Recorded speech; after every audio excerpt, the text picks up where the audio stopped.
Kwa jina la Baba na la Mwana na Roho Mtakatifu. Neema ya Bwana wetu Yesu Kristo na mapendo ya Mungu Baba na ushirika wa Roho Mtakatifu vikae ndani yetu. Ndugu zangu, tuungame sala zetu ili tuweze kusherehekea na ibada hii takatifu kwa furaha.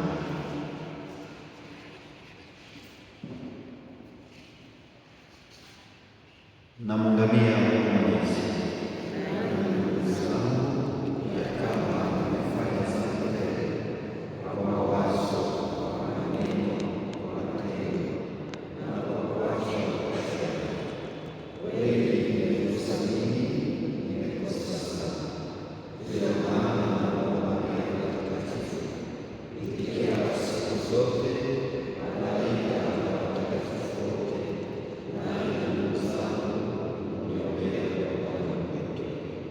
Mungu Mwenyezi atuhurumie, atuondolee dhambi zetu, atufikishe katika uzima wa milele.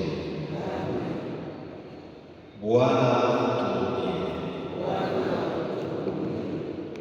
Kristo atuhurumie. Bwana atuhurumie. Tuombe.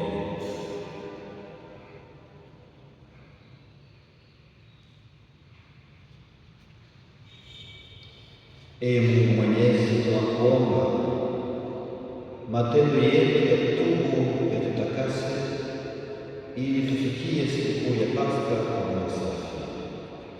Kwa ajili ya Bwana wetu Yesu Kristo mwana wako, anaishi kutawala pamoja nawe katika umoja wa Roho Mtakatifu, Mungu milele na milele. Amen.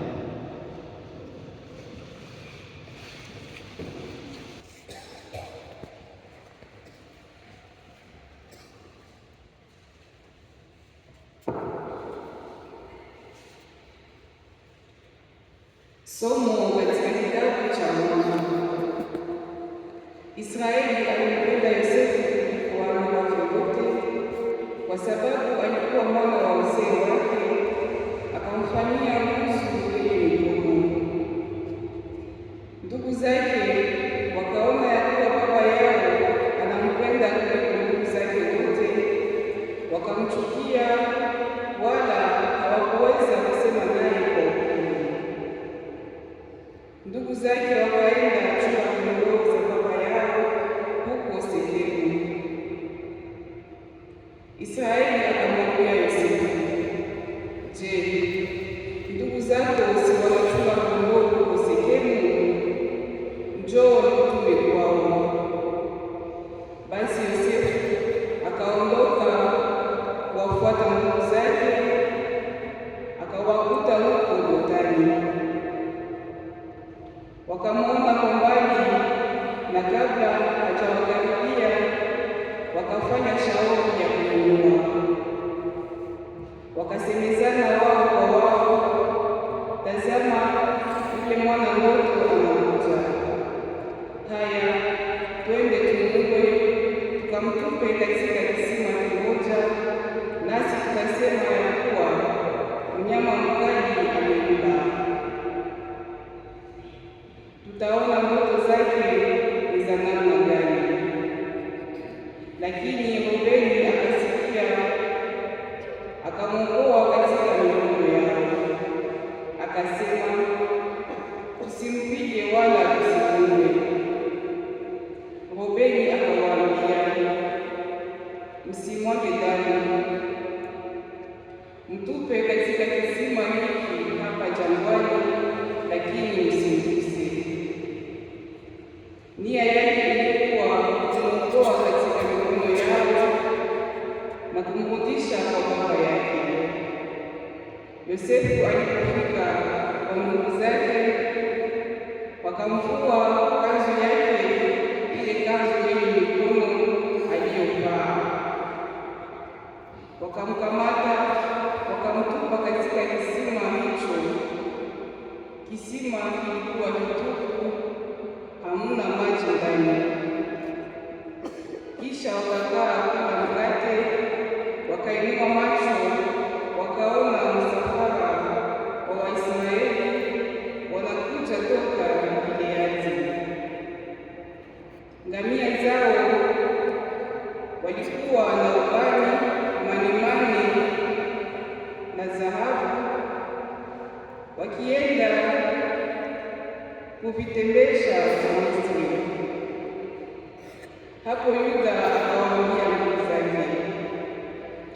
faida gani kumuua ndugu yetu na kuficha damu yake? Haya, tumuuze kwa hawa Waisraeli, lakini tusimwekee mikono kumnusuru, maana yeye ni ndugu yetu na damu yetu. Ndugu zake wakamsikiliza, wakafanya biashara wa Madiani walipopita, wakamtoa Yosefu wakimpandisha kutoka kisima, wakamfua kwa wale Waisraeli kwa vipande 20 vya fedha, na wakamchukua mpaka Misri.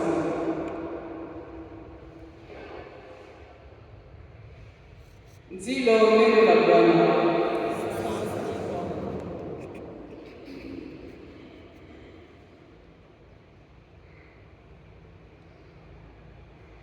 Mkumbukeni miujiza aliyofanya Bwana.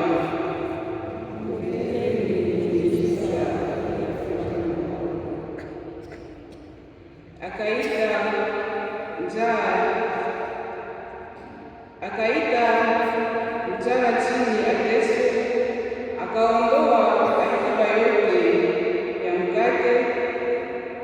Alikuwa amepeleka mtu mbele yao. Yosefu alikuwa ameuzwa utumwani.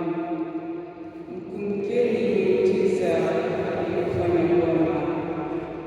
Walimfunga miguu kwa mapingu, shingo lake likiwaza katika nyama, mpaka aguse yote aliyoona kwa ndugu zake.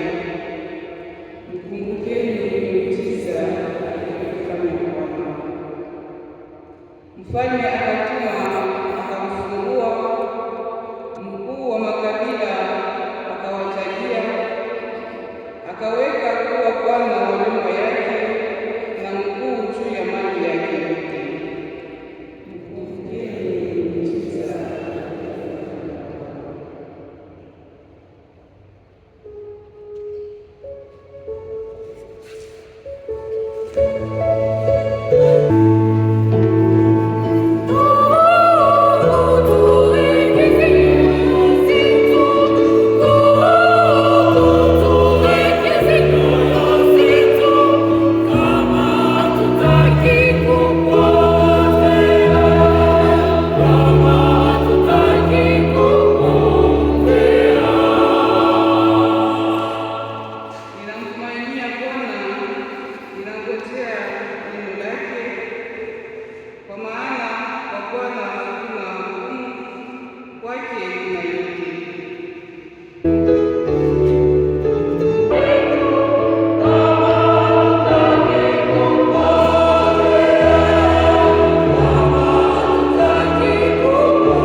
Injili ya Bwana wetu Yesu Kristo ilivyoandikwa na Mathayo.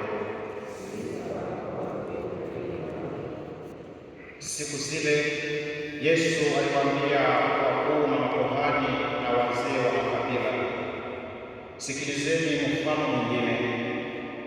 Kulikuwa na mtu mwenye mashamba aliyepanda shamba la mzabibu, akalizungusha boma, akachimba ndani yake kinu cha kusaidia zabibu, akajenga mnara, akapangisha walimaji, akasafiri mbali.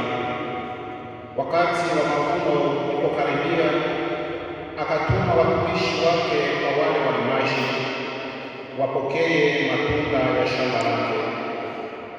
Nao walimaji wakawakamata watumishi wake, wakawapiga mmoja, wakamuua mwingine wakampiga mawe.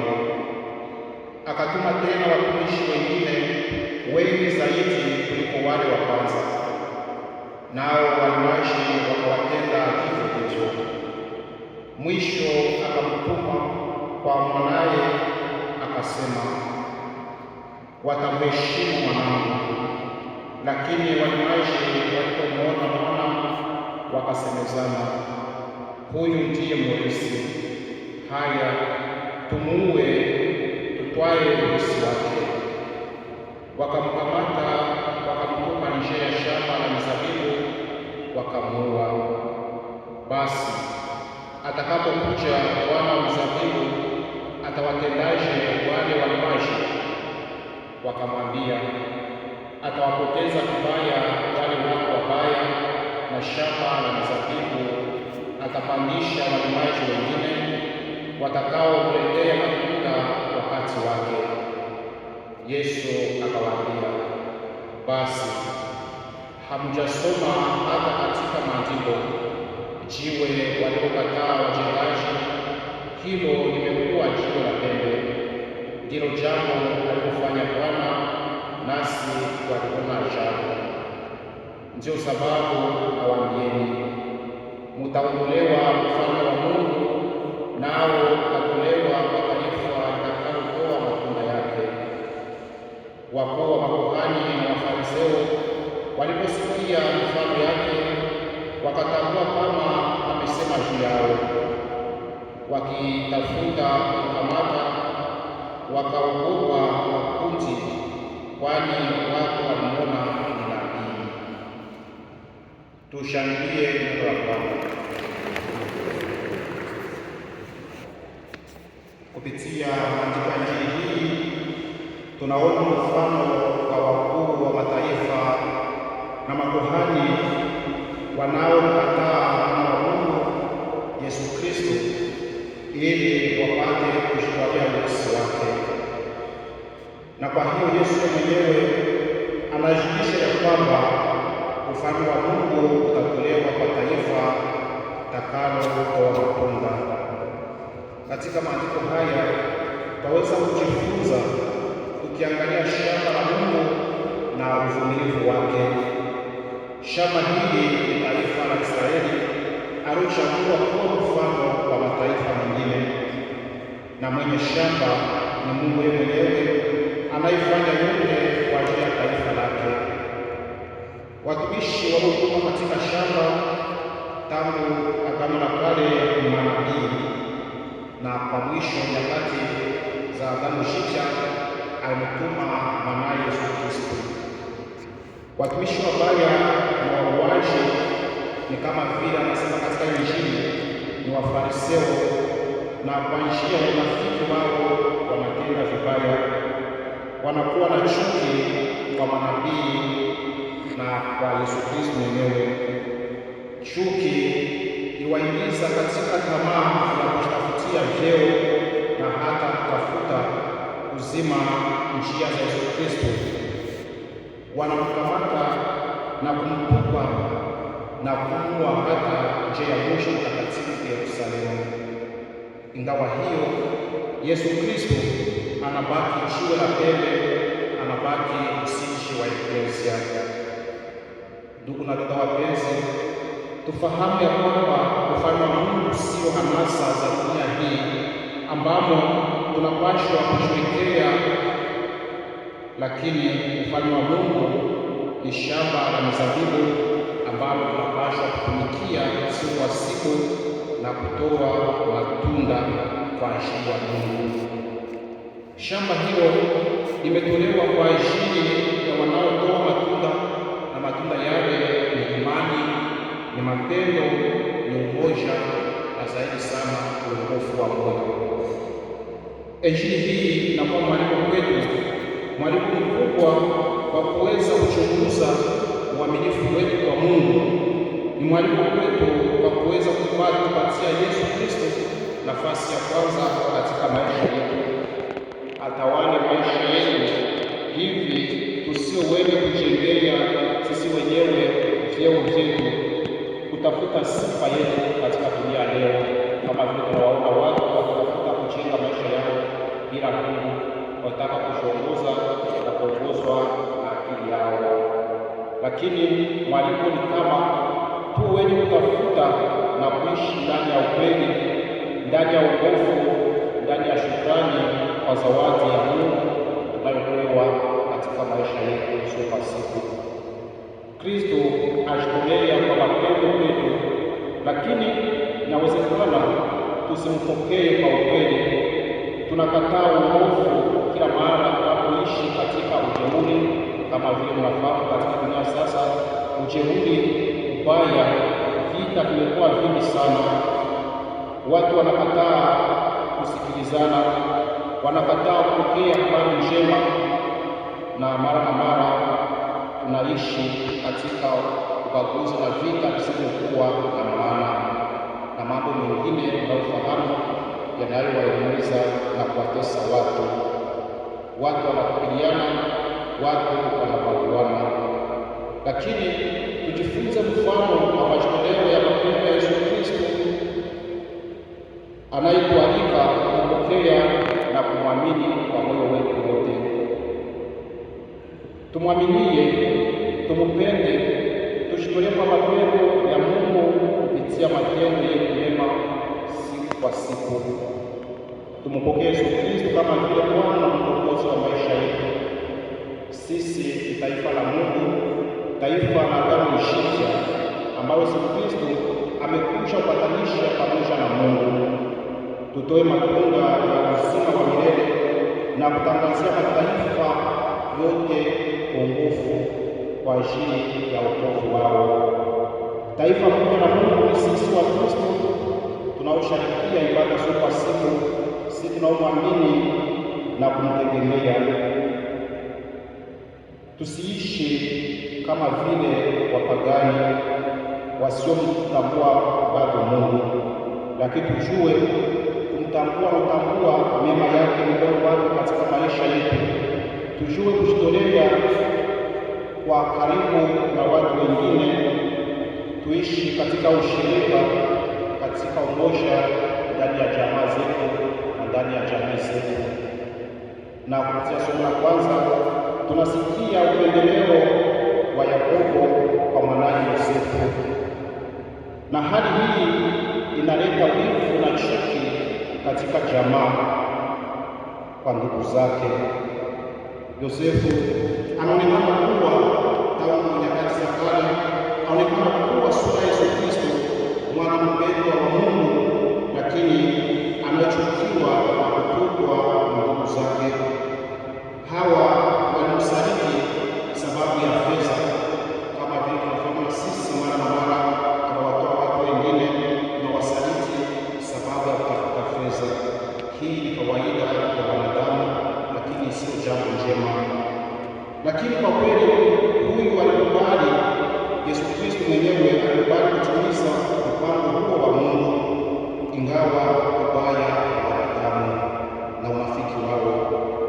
Historia hii ya maisha ya Yosefu ni mfano wa maisha ya wengi katika jamaa zetu, sababu wanafahamu wengi wazazi, kuna wale ambao wanaishi kupitia upendeleo kwa wana wamoja kuliko wengine. Tunaishi katika jamaa ambapo chuki na wivu na gomvi vinatawala watu wengi. Lakini kuna dada wapenzi, zaidi ya hayo yote, Mungu anatulinda na kutuokoa katika mitego mbalimbali katika maisha yetu. Ndio maana tunapaswa kuwa watu wenye kutambua mema hayo na kuwa watu wa shukrani.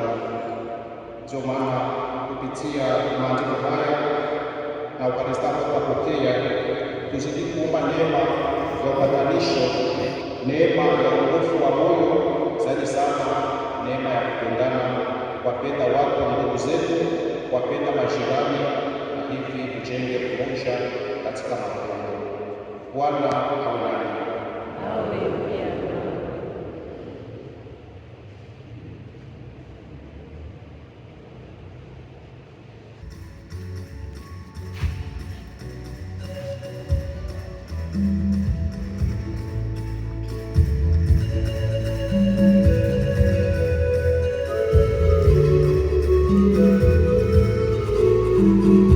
Yahweh, Yahweh, Yahweh, Yahweh.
Ee Mungu, kwa wema wako tusaidie, tuhudhurie kwa heshima mafumbo yanayotendeka hapa na kuyapokea kwa ajili ya Kristo Bwana wetu.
Wapate kuponya na kutakasa roho zao ili washinde tamaa mbaya, nao bila kudharau mambo ili kupita washike zaidi mambo yote. Na kwa sababu hiyo sisi pamoja na malaika wote tunakusifu tukiimba kwa furaha.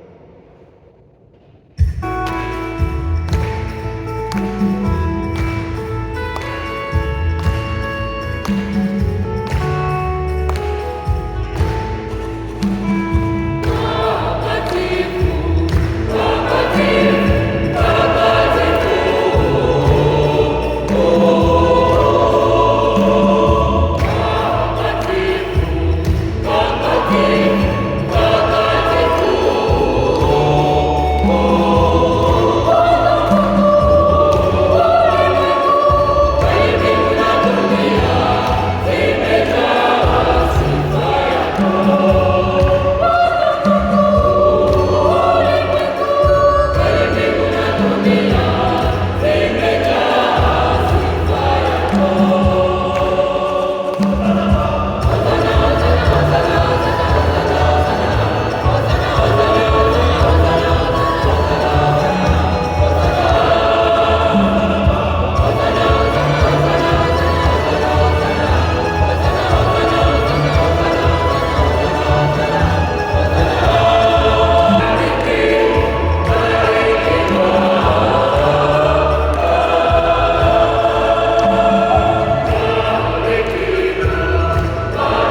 Vivyo hivyo chakula akatwaa na kikombe, akashukuru tena, akawapa wafuasi wake akisema, twaeni na kunyweni wote, kwani hii ni kikombe cha damu yangu ya agano jipya na milele, itakayomwagika kwa ajili yenu na kwa ajili ya wengi kwa maondoleo ya dhambi.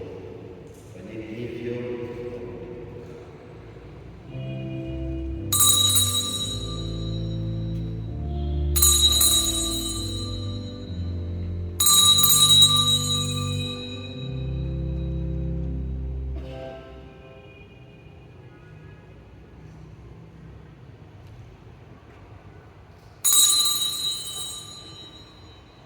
Kila mara tunapokula mkate huu na kunywa kikombe hiki, tunatangaza kifo chake Bwana mpaka utakapokuja.